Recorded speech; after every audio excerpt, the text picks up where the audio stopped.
अस्सलामुअलैकुम। मेरी सास और शौहर बहुत नेक थे। रात के 1 बजे वो उठते और सख्त सर्दी में लॉन में जाकर इबादत में मशगूल हो जाते।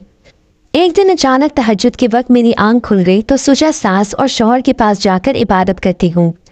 जैसे ही मैं लॉन में पहुंची तो हक्का बक्का रह गई क्योंकि वहाँ सास नहीं बल्कि एक।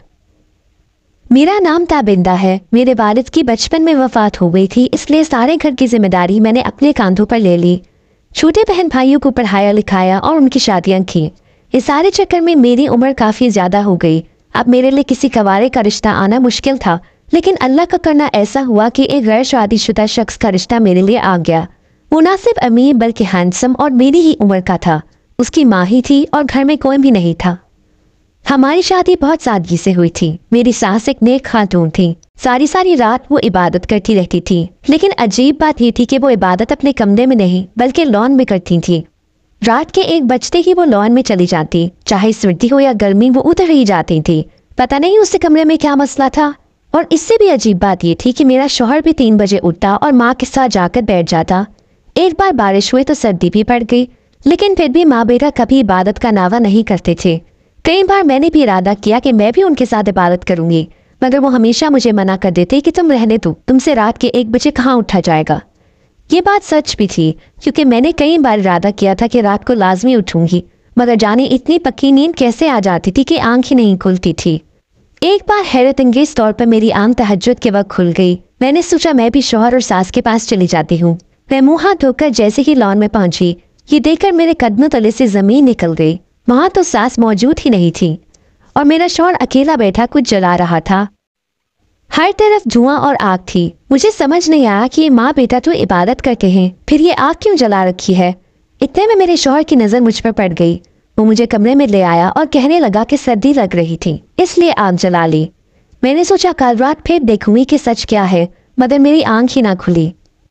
हालांकि मैंने अलार्म भी लगा रखा था। उसके बाद अगले 2-3 दिन यही होता रहा, मेरी आंख ही न खुलती। मैंने गौर करना शुरू किया तो ये बात नोटिस की कि शायद जो दूध मैं रोजाना रात को सोने से पहले पीती हूँ, उसकी वजह से मैं बेहोश हो जाती हूँ। शायद मेरे शौहर को शक हो गया था मुझ पर कि मैं रातों को उठकर उसकी जासूसी करती हूँ, इसलिए वो मुझे सुला देता है। अगली रात मैंने शौहर को दिखाने के लिए दूध का ग्लास पकड़ा, मगर मैंने पिया नहीं बल्कि पीछे होकर बास्केट में गिरा दिया और खुद लेट गई और आंखें बंद कर ली ताकि उसे लगे कि मैं सो चुकी हूँ। उस रात मुझे नींद ही ना आई। रात के 2 बजे मेरा शौहर उठा और बाहर चल दिया। कुछ देर बाद मैं भी उसके पीछे पीछे कमरे से बाहर आ गई कि देखूं तो सही माँ बेटा करते क्या है।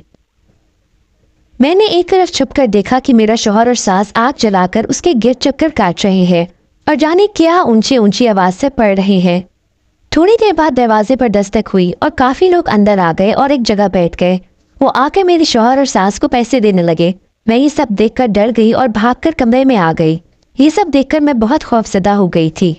मुझे शक हुआ कि मेरी सास और शौहर कहीं आतिश परस्त तो नहीं। मैंने सुन रखा था कि ऐसे लोग आग की पूजा करते हैं, मगर फिर मैंने खुद ही अपने इस ख्याल को झुठला दिया कि नहीं, हो सकता है बात कुछ और हो और वो मुझे मालूम करनी थी। मैंने चोरी अपने सास का कमरा चेक किया तो वहाँ बेड के नीचे मुझे लकड़ियों का ढेर मिला। शायद उसी से वो आग जलाती थी। अलमारी में बहुत सारे पैसे भी थे।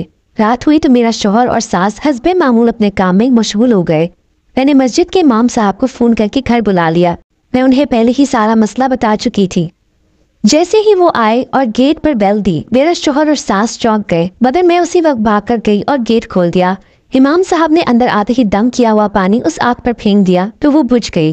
कुछ पानी मेरी सास और शौहर पर भी फेंक दिया तो वो दोनों चीखते चिल्लाते हुए बेहोश हो गए और जितने लोग बैठे हुए थे वो सब भाग गए। मुझे इमाम साहब ने बताया कि वो दोनों काला जादू करते थे। उस आग पर वो मंत्र पढ़ कर फूका करते थे। लोगों के लिए वो पैसे लेकर जादू करते थे और जो लोग घर आते थे वो उनको काला जादू सिखाते थे और बदले में ढेर सारे पैसे लेते थे। मैंने शुक्र अदा किया कि उनकी असलियत वक्त पर मेरे सामने खुल गई। अल्लाह ने मुझे बचा लिया था, वरना एक दिन शायद वो मुझे भी अपने जैसा बना लेते। मैंने उससे खुला लेकर उन माँ बेटों पर केस कर दिया कि लोग गुमराह करते हैं। बहुत जल्द उन माँ बेटों को पुलिस ने पकड़ लिया और उन्हें जेल हो गए। अगर कहानी अच्छी लगी हो तो वीडियो को लाइक करो। मज़ीद इस तरह वीडियो देखने के लिए हमारे चैनल को सब्सक्राइब करें। मिलते हैं अगली वीडियो में। अल्लाह हाफिज़।